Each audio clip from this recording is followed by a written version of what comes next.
Midway, this is Miss Hornick in second grade, and I'm here to read Chapter 16, Off to the Fair. We are on page 118.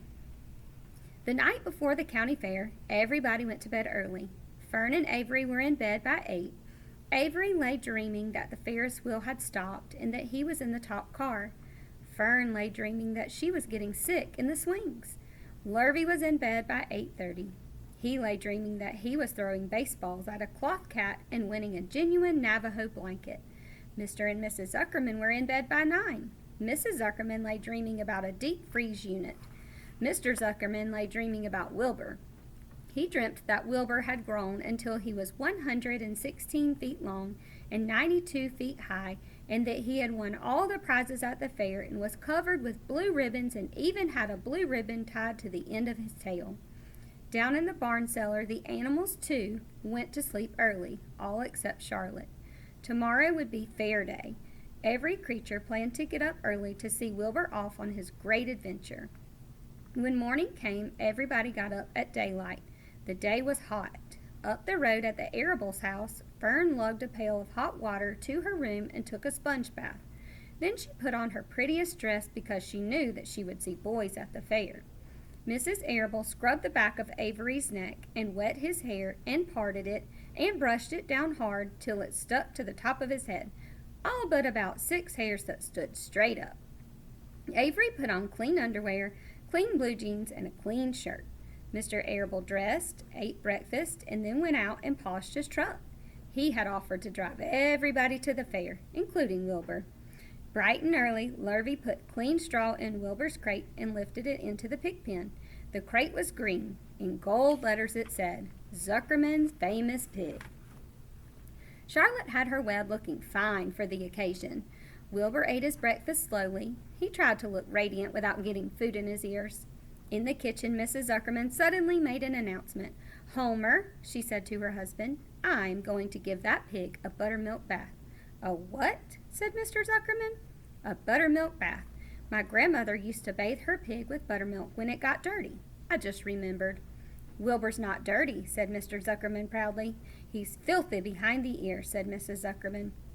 Every time Lurvy slops him, the food runs down around the ears. Then it dries and forms a crust. He also has a smudge on one side where he lays in the manure. He lays in clean straw, corrected Mr. Zuckerman. Well, he's dirty, and he's going to have a bath. Mr. Zuckerman sat down weakly and ate a donut. His wife went to the woodshed. When she returned, she wore rubber boots and an old raincoat, and she carried a bucket of buttermilk and a small wooden paddle. Edith, you're crazy, mumbled Zuckerman. But she paid no attention to him. Together they walked to the pig pen. Mrs. Zuckerman wasted no time. She climbed in with Wilbur and went to work. Dipping her paddle in the buttermilk, she rubbed him all over. The geese gathered around to see the fun, and so did the sheep and lambs. Even Templeton poked his head out cautiously to watch Wilbur get a buttermilk bath.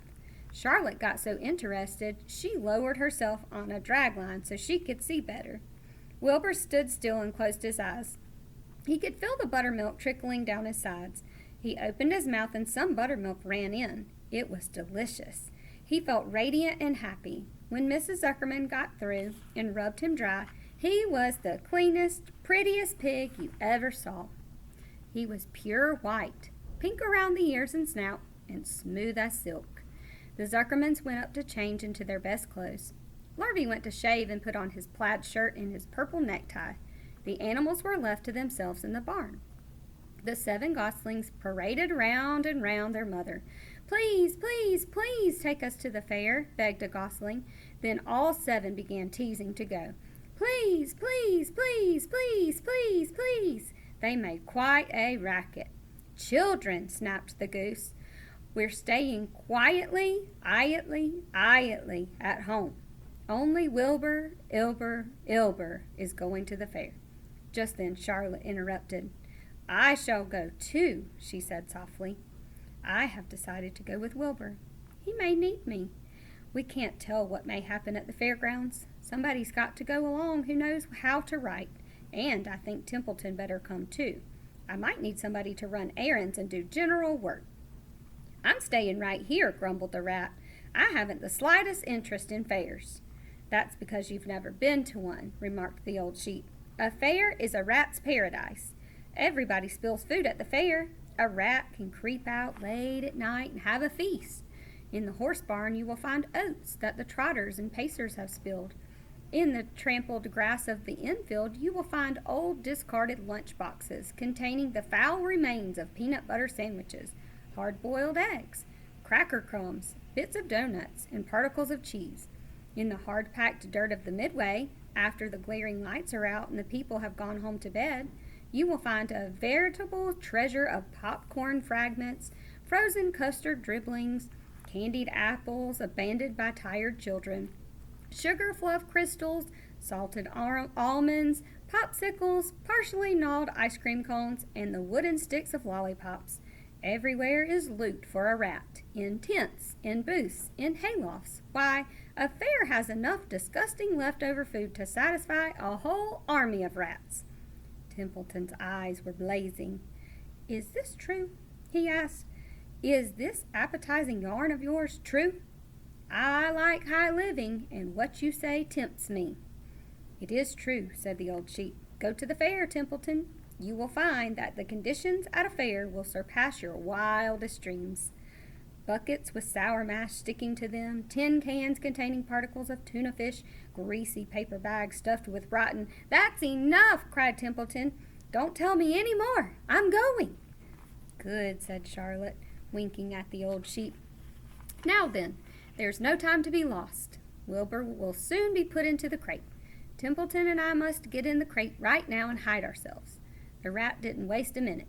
He scampered over to the crate, crawled between the slats, and pulled straw up over him so he was hidden from sight. All right, said Charlotte, I'm next. She sailed into the air, let out a dragline, and dropped gently to the ground. Then she climbed the side of the crate and hid herself in a knothole in the top board. The old sheep nodded. What a cargo, she said. That sign ought to say Zuckerman's Famous Pig and 2 stowaways. Look out, the people are coming, humming, shouted the gander. Cheese it, cheese it, cheese it. The big truck with Mr. Arable at the wheel backed slowly down toward the barnyard. Lurvy and Mr. Zuckerman walked alongside. Fern and Avery were standing in the body of the truck, hanging onto the sideboards. Listen to me, whispered the old sheep to Wilbur. When they open the crate and try to put you in, struggle. Don't go without a tussle. Pigs always resist when they're being loaded. If I struggle, I'll get dirty, said Wilbur. Never mind that. Do as I say. Struggle. If you were to walk into the crate without resisting, Zuckerman might think you were bewitched. He'd be scared to go to the fair. Templeton poked his head up through the straw. Struggle if you must, said he, but kindly remember that I'm hiding down here in this crate, and I don't want to be stepped on, or kicked in the face, or pummeled, or crushed in any way, or squashed, or buffeted about, or bruised, or lacerated, or scarred, or biffed. Just watch what you're doing, Mr. Radiant, when they go to shoving you in. Be quiet, Templeton, said the sheep. Pull in your head. They're coming. Look radiant, Wilbur. Lay low, Charlotte. Talk it up, geese. The truck backed slowly to the pig pen and stopped. Mr. Arable cut the motor, got out, walked around to the rear, and lowered the tailgate. The geese cheered. Mrs. Arable got out of the truck. Fern and Avery jumped to the ground. Mrs. Zuckerman came walking down from the house. Everybody lined up at the fence and stood for a moment admiring Wilbur in the beautiful green crate.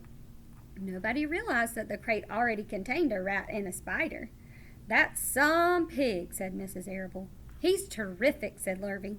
He's very radiant, said Fern, remembering the day he was born. Well, said Mrs. Zuckerman, he's clean anyway. The buttermilk certainly helped. Mr. Arable studied Wilbur carefully. Yes, he's a wonderful pig, he said. It's hard to believe that he was the runt of the litter. You'll get some extra good ham and bacon, Homer, when it comes time to kill that pig. Wilbur heard these words and his heart almost stopped. I think I'm going to faint, he whispered to the old sheep who was watching. Kneel down, whispered the old sheep. Let the blood rush to your head. Wilbur sank to his knees, all radiance gone, his eyes closed. Look, screamed Fern, he's fading away.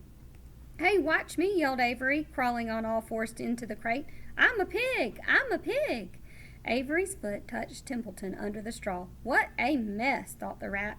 "What fantastic creatures boys are. Why did I let myself in for this?" The geese saw Avery in the crate and cheered. "Avery, you get out of this crate this instant," commanded his mother. "What do you think you are?" "I'm a pig," cried Avery, tossing handfuls of straw into the air. "Oink, oink, oink." "The truck is rolling away, Papa," said Fern. The truck, with no one at the wheel, had started to roll downhill. Mr. Arable dashed to the driver's seat and pulled on the emergency brake. The truck stopped. The geese cheered. Charlotte crouched and made herself as small as possible in the knothole so Avery wouldn't see her. "Come out at once," cried Mrs. Arable. Avery crawled out of the crate on hands and knees, making faces at Wilbur. Wilbur fainted away. "The pig has passed out," said Mrs. Zuckerman. "Throw water on him." "Throw buttermilk," suggested Avery. The geese cheered. Lurvy ran for a pail of water. Fern climbed into the pen and knelt by Wilbur's side. "It's sunstroke," said Zuckerman. "The heat is too much for him." "Maybe he's dead," said Avery. "Come out of that pig pen immediately," cried Mrs. Arable. Avery obeyed his mother and climbed into the back of the truck so he could see better. Lurvy returned with cold water and dashed it on Wilbur. "Throw some on me," cried Avery. "I'm hot too." "Oh, keep quiet," hollered Fern. "Keep quiet." Her eyes were brimming with tears. Wilbur, feeling the cold water, came too. He rose slowly to his feet while the geese cheered. "He's up," said Mr. Arable. "I guess there's nothing wrong with him." "I'm hungry," said Avery. "I want a candied apple." "Wilbur's all right now," said Fern. "We can start. I want to take a ride in the Ferris wheel." Mr. Zuckerman and Mr. Arable and Lurvy grabbed the pig and pushed him head first toward the crate. Wilbur began to struggle. The harder the men pushed, the harder he held back. Avery jumped down and joined the men. Wilbur kicked and thrashed and grunted. "Nothing wrong with this pig," said Mr. Zuckerman cheerfully, pressing his knee against Wilbur's behind. "All together now, boys. Shove!" With a final heave, they jammed him into the crate. The geese cheered. Lurvy nailed some boards across the end so Wilbur couldn't back out. Then, using all their strength, the men picked up the crate and heaved it aboard the truck. They did not know that under the straw was a rat, and inside a knothole was a big gray spider. They only saw a pig. "Everybody in," called Mr. Arable. He started the motor. The ladies climbed in beside him. Mr. Zuckerman and Lurvy and Fern and Avery rode in back, hanging onto the sideboards. The truck began to move ahead. The geese cheered. The children answered their cheer. And away went everybody to the fair. That is the end of chapter 16.